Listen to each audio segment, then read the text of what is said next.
Alright, let's talk about kidneys. For this tutorial, I'm using Blender, which is a powerful 3D modeling software. Here we have our 3D human model. I'm going to remove the skin now to see the kidneys. Alright, let's get closer.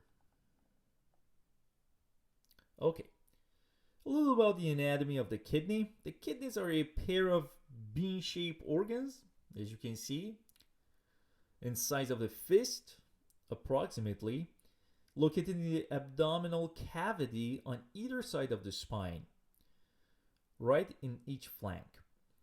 Each kidney weighs an average of 0.33 pounds or 150 grams. Alright, now that we understand where they are, let's talk about how they receive all the blood. Blood is carried to the kidneys through two major pipes. And these pipes are called the renal arteries.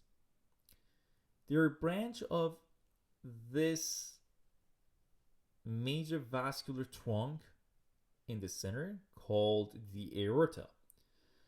Once they come off this major branch here, they go toward each kidney.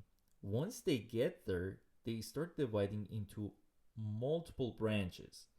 And as you can see, each branch divides into other smaller branches. And these dividings continue until it forms the tiny vessels called the capillaries, which are the smallest of vessels in diameter, and you're not able to see them with naked eye.